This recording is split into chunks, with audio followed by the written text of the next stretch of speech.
ભગવાનના સ્વરૂપની એક કરામત છે. એ છે 100% દિવ્ય ચૈતન્યનું જ સ્વરૂપ, પણ લાગે આપણા જેવું જ મનુષ્ય સ્વરૂપ. એ મનુષ્ય જેવું લાગે તોય દિવ્ય છે, અને દિવ્ય છે તોય મનુષ્ય જેવી જ લીલાઓ અને ક્રિયાઓ કરે છે. બસ એ જ રહસ્ય છે. જો આ સમજાઈ જાય તો એમાં અત્યંત પ્રેમ થાય. અને આવું સ્વરૂપ આપણને જો ઘરે બેઠા મળ્યું હોય તો હવે કામ શું કરવું જોઈએ? એ ભલે આપણને આપણા ઘરમાં બેઠા હોય એવું લાગે, એ મંદિરમાં હોય એવું લાગે, એ તો અક્ષરધામનો ધીંગો ધણી છે. એ તો અક્ષરધામમાં જ બેઠા છે.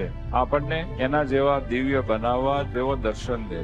એટલે તો આપણને બધા કાયમ કહે છે કે હાલો અક્ષરધામમાં, કારણ કે ત્યાં આનંદ આનંદ અને આનંદ છે ભાઈ. એમાં કઈ ખોટ છે જ નહીં. ત્યાં નહીં કાળ એટલે કોઈથી મોત આવે નહીં, નહીં કરમ કોઈથી દુઃખ આવે નહીં, નહીં માયા કે આપણને વારે વારે ગમે ત્યાં લોભાવીને ફસાવી દે.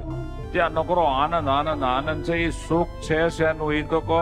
એ મોહન અને એના મુક્તોના દર્શન થઈ જાય ને, જન્મ મરણના દુઃખ ટાળી નાખે. એમનું સમર્થપણું એમણે સંતાડી રાખ્યું છે. એટલે અહીંયા આપણને આપણા જેવા લાગે, નહીં તો આપણે એના દર્શન ન કરી શકીએ.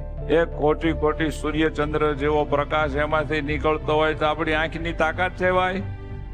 એ તો એમની કૃપા કે આપણને એમના દર્શન થાય, એમની સેવા મળે, એમનો લાભ મળે. એટલે એમનું જે કાંઈ સામર્થ્ય છે એ ઢાંકી રાખે છે, છુપાવી રાખે.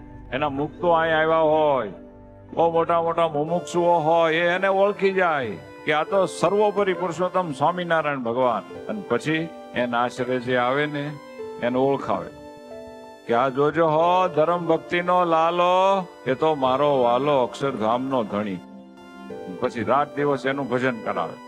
ભજન કરાવીને ક્યાં લઈ જાય? અક્ષરધામમાં લઈ જાય ભાઈ. આમ મારો ને તમારો આજ ઉદ્ધાર થવાનો છે.